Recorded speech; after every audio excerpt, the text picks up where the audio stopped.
Welcome, everyone, to Hanging Out with Howie at 10 o'clock Monday nights on Disc Jockey News TV. Tonight, we have our regular chill room crew in here, and we're going to talk about something that we rarely talk about and show our vulnerable side. We're always quick to put up our great reviews, but this time we're going to talk about some of some of the mistakes we may have made, or challenges that we may have had, or an embarrassing moment, whatever comes to mind, and how you overcame it. And maybe that could help someone else. So, all right, I am just going to go from right to left as I see it. Eric, have you something in your past that happened to you? We're all perfect, aren't we, Howie? I mean, well, we try. Once in a while, and I think that setting the tone for tonight, we're going to talk about gremlins and how things will sometimes hop in and pop in on us unexpectedly. Mm-hmm. So those are a lot of the things that the unexpected things are what you really, you can't really plan for per se, unless you have somewhat of a backup system. And I'm going to talk about not having a backup. So here's what happened. I went overtime in this wedding. I looked down at my laptop, and I run a MacBook Pro, and it's a 2015. And it's got the wider plug with the 4 contacts on it. Nobody has these things anymore. Nobody carries them. It's all that new type of connector. So guess what? I look down, and it starts flashing at me. And I'm thinking, okay, I've got about an hour and 20 minutes left in this reception, and I got probably an hour left of battery life. I did not have a backup with me at that time. So you know what's going to happen. I get to the end of the reception. I'm thinking, oh, man, I made it. This is great. This is awesome. This is so much fun. We want to go another hour. And I look down. It's at 3%. And I'm like, oh, boy. So I called the bride over, called the bride's dad over. I said, look, I don't even know how to – this is extremely embarrassing. I don't have a backup charger, and my charger is smoked. It's gone. So what we ended up doing is we ended up using Spotify that night for the last hour. Luckily, it was the last hour, and everybody was intoxicated enough that they didn't even care for the little pauses in between, which, of course, as professionals, we never have a pause, right? There's never dead air. Dead air is death.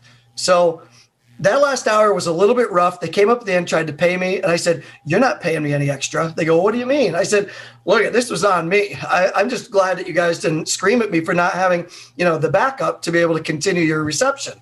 But it's one of those all's well that ends well. It all worked out. Everybody had a great time. Everybody had a blast. And now there are 2 backup chargers, one in my backpack, one in every vehicle that goes with me. And now I hopefully will never have a problem again. The chargers, they've never failed on me since then, of course, that you have a backup, but of course not. That was a pretty embarrassing moment to have to call the bride and her dad up and say, you're not going to believe this, but so that was probably my most embarrassing moment, I'd have to say. All righty. But a learning moment. We all learned. Yes. All my guys learned. I learned that one the hard way myself. Alex, what have you got for us? Okay, well, as Eric said, we never make mistakes, and I'm not quite sure why I'm here, but thank you for inviting me. But I do have a friend. I have make a friend one up for us. My friend's made a few mistakes, and he's told me all about the mistakes that my friend has made. So I'll give you some examples of my friend's mistakes. Is this your version of asking for a friend?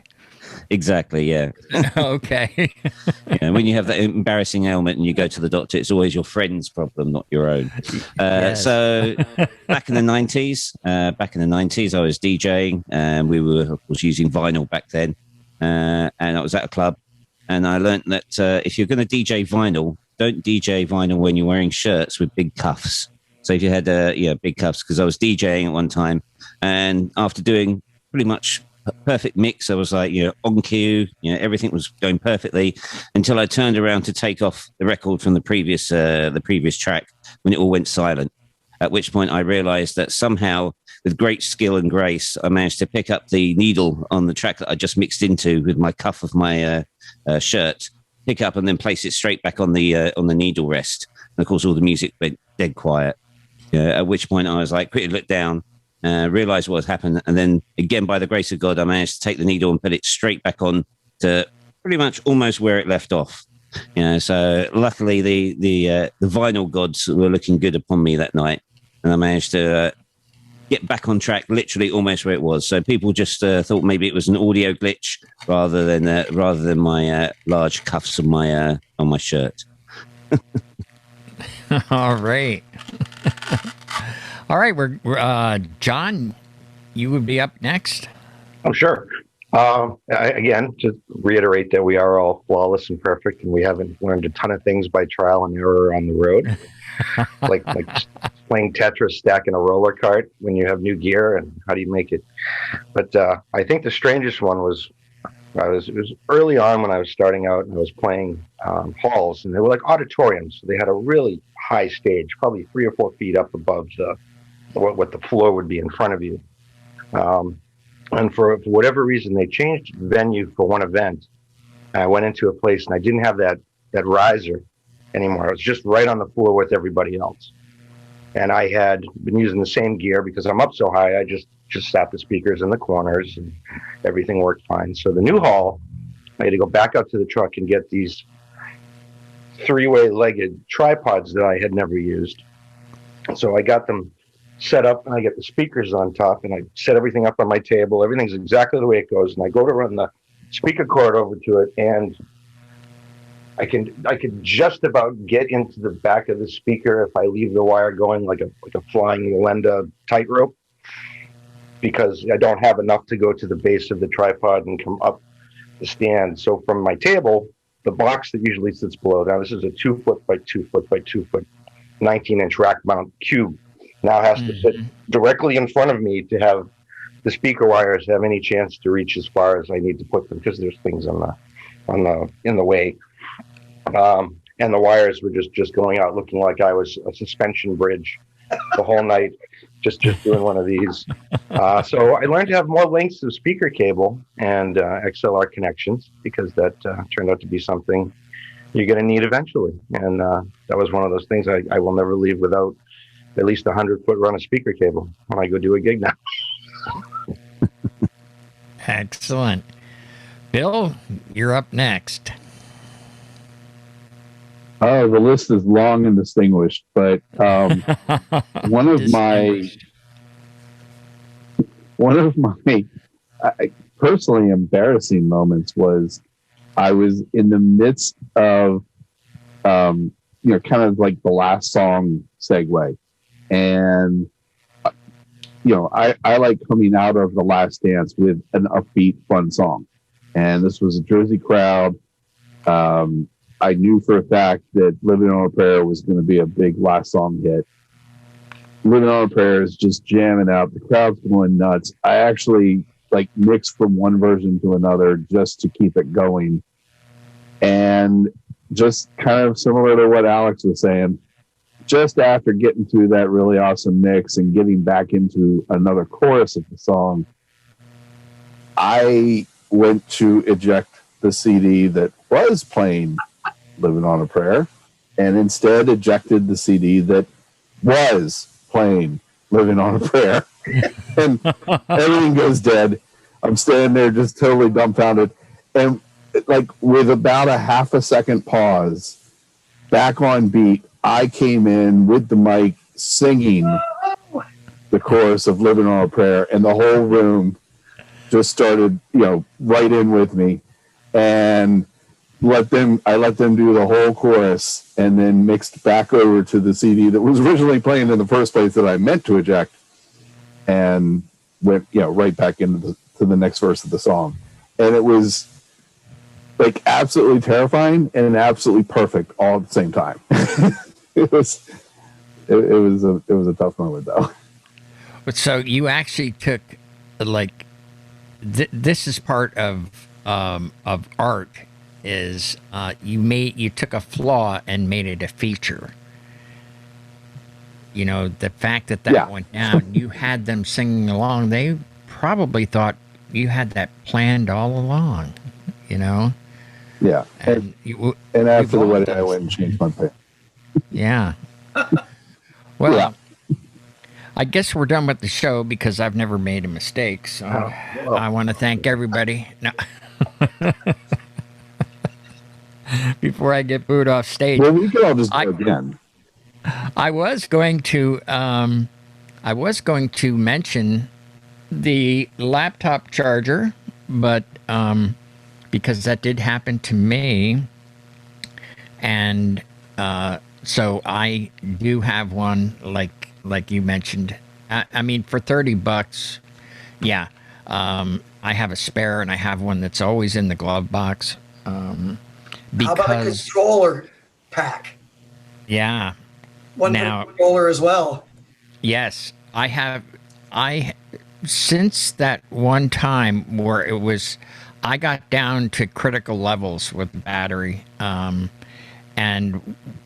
I actually had to call my brother because he lives next door, and I said, dude, can you come, go in my place, get this, bring it down to me, and by the time he got there with it, got there just in time, and I plugged the computer in and no music went off. But I'm going to give you a current thing that just happened. It happened, not that current, but current enough for us, in Las Vegas in February of last year. And as you know, I did the lighting design and was the lighting for that party that I met you at, John. Yep. And everything worked perfect. I had built the shows on the iPad, as everybody knows, and it just a touch screen because I had to be in several different places at one time, and everybody knew they didn't know how it worked, but they knew that in the upper left-hand corner it said podium. And so if I wasn't there while the DJ's done playing and the lights are going to the DJ and sound active, that just hit podium and all the movers will go and light up the podium, static lighting for the room. What I didn't count on was the fact that the power source for my transmitter, this here, uses a wall wart power supply like these, okay, plugged into the wall. And I was like, wow, we were under the gun, and we finished an hour before. We were allowed to go in at 6 the night before, and then 6 in the morning the next day. And we're like, well, we should tidy up these wires and gaff tape them down. And, it was a group of us, and, John and Jimmy and myself, we were like, you know what? We're the only ones going to be back here. Let's, you go out that side, we'll go out this side. Nothing will happen. We'll be fine. We didn't know. Somebody came in that was a friend of one of the guys, and thought it would be a great idea just to go behind the booth and say hello. And they stepped on and unplugged, and the lights just started going all over the place. So they quick called me up. I ran back. We got it. And it was during when there was a speaker, actually, making a presentation. I was like, oh man, I was so embarrassed. I was like, what happened? We don't know. And I'm like, there's only one way. It lost DMX signal. And sure enough, it was unplugged from the wall. And so what I did for the future is I bought this metal case, okay? And I got 6 of them for $9 on eBay. They're metal, and they hold 8 batteries, 8 AA batteries. And then I just clipped and put on one of these dongles like that. So if I close this up, I'd take the transmitter and I can just Velcro it on the bottom.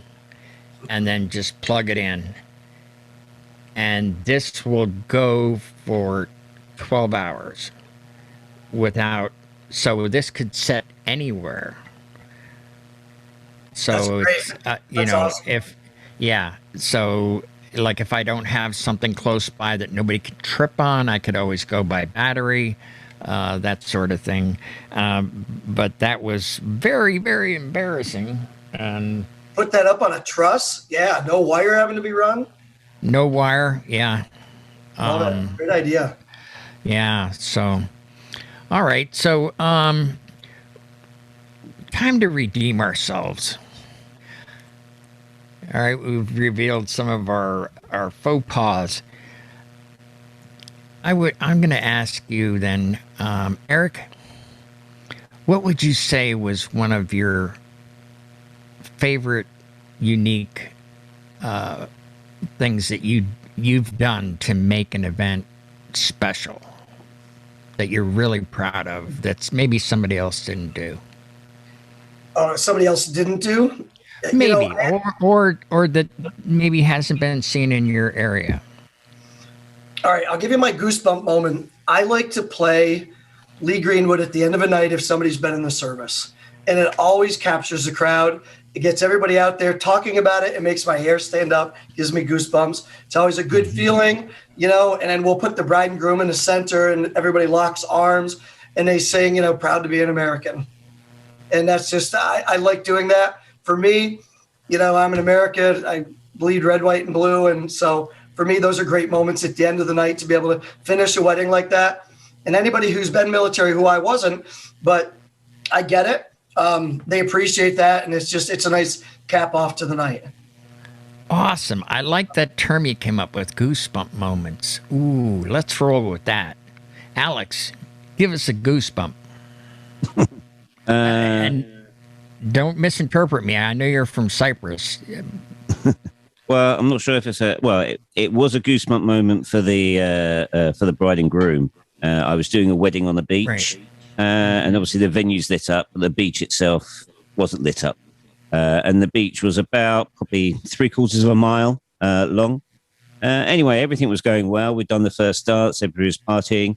And then all of a sudden, the bride realizes that they didn't know where their 8-year-old daughter was. And the daughter wasn't on the venue.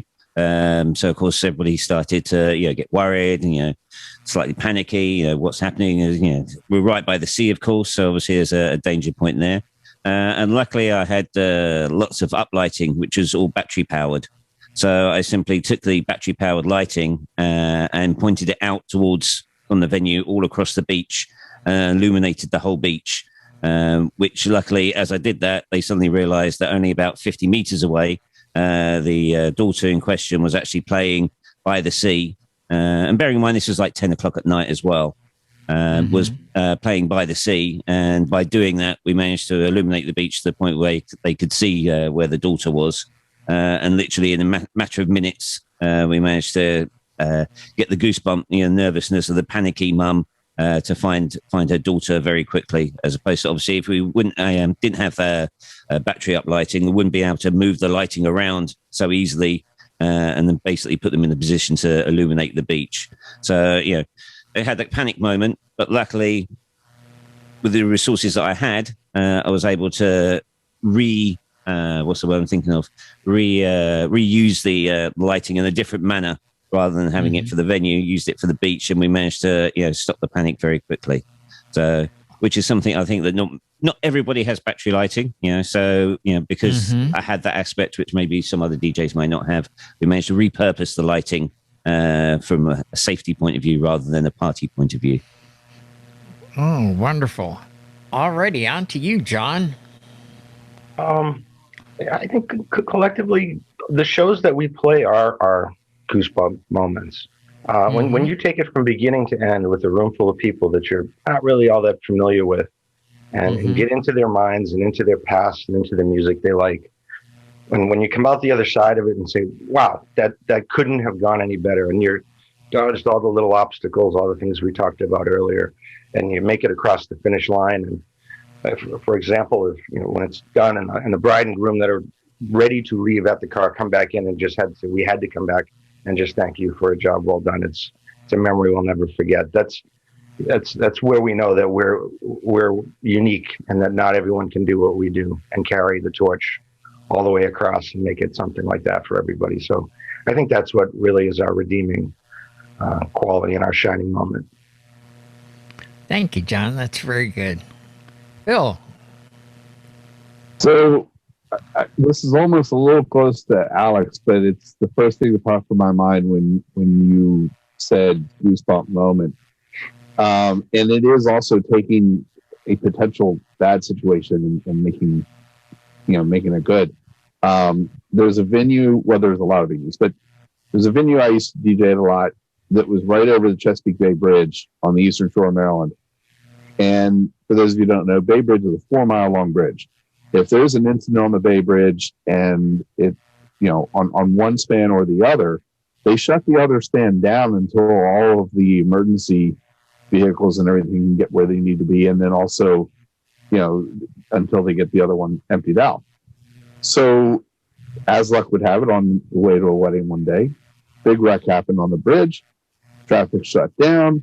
I'm 2 vehicles away from the toll booth. I call the venue. We were hours before it was supposed to start. And I was on the phone with them and they said, yeah, we just heard from the limo driver too. And I looked in my rearview mirror and there's the limo, 6 cars back behind me. So I get out, go back, talk to the bride and her dad in the limo. And while I'm there, I get a call from the officiant who I knew. And the officiant is now like what would have been in a normal drive 30 or 40 minutes behind us, still on the same road, just coming from another wedding. And the backup was already to where they were. So this is going to be a long time before we see the officiant. I tell the father of the bride and the bride that's sitting in the limo, and we come up with a whole new plan. Instead of doing their ceremony first, we get there, we do cocktails, we even did dinner. The officiant shows up during dinner, and I went around without having told anybody any of this. I went around to all of the tables and said, because I saw they had a bunch of little tea lights on the tables, and I asked everybody at each table, I said, when I give the signal, will you all please pick up the tea light and go out and form a path down to the gazebo where the ceremonies are down by the waterfront.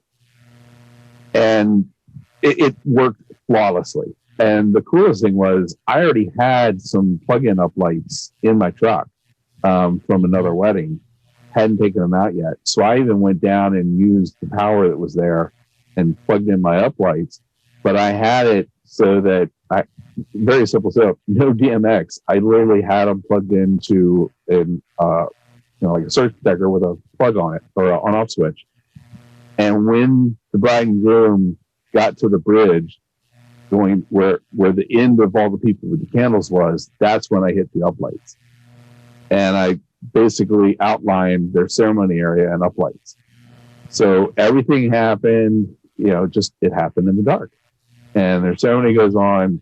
And then the same thing, as they came up the aisle, so to speak, back over the bridge, all the guests kind of started following them back up into the room, where the venue, the reception is. And as they came in, instead of doing introductions, we went right to first dance. And everybody surrounded them on the dance floor, all holding their candles. The photographer was in love with me for years. I mean, it was just one of those perfect situations that everything fell into place. And really all I did was, kind of orchestrate it. I didn't,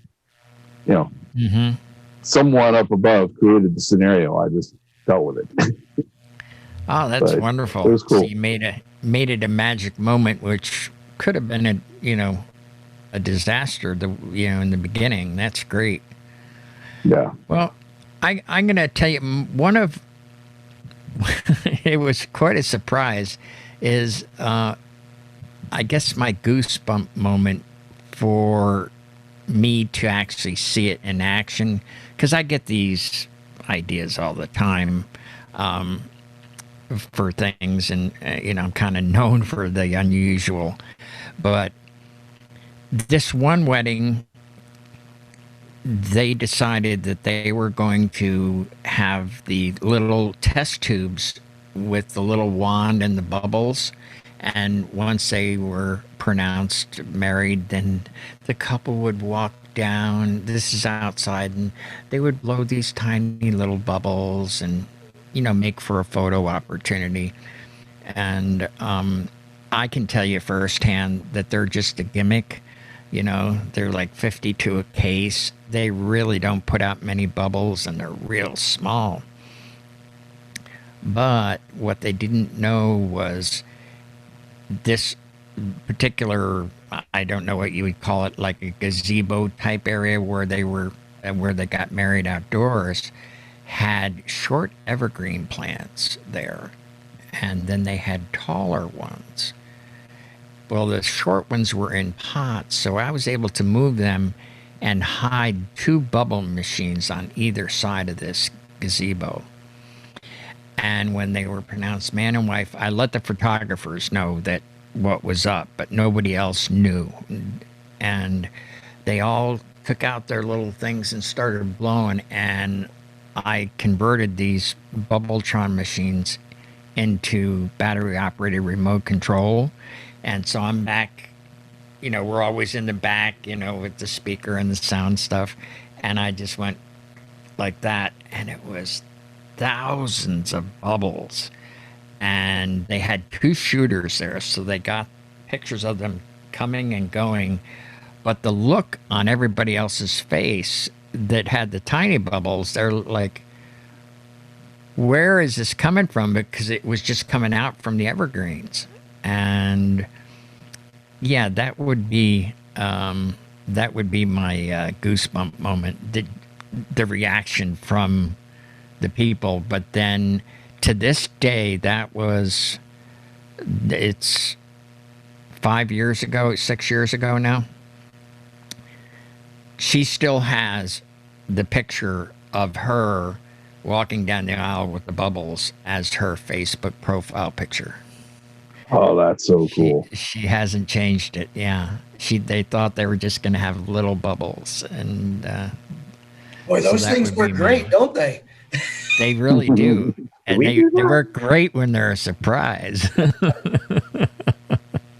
I mean, I wouldn't have done that had they not told me that, they were going to do. I mean, I wouldn't pull a surprise on somebody and say, hey, boom, with bubbles. But they had already, I guess the planner thought it would be a great idea for everybody to have a test tube with bubbles. And I was like, oh, I wish our Australian friend Scrappa was in here right now, because I felt like, they had this little bubble, and I was like, that's not a bubble. This is a bubble.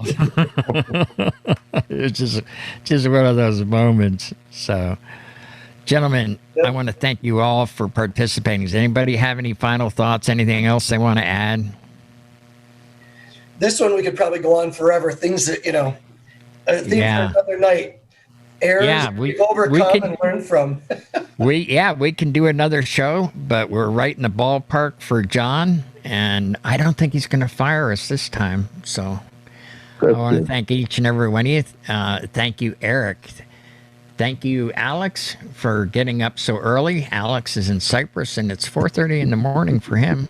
John, John's okay. He's up all night anyway, up there in Boston.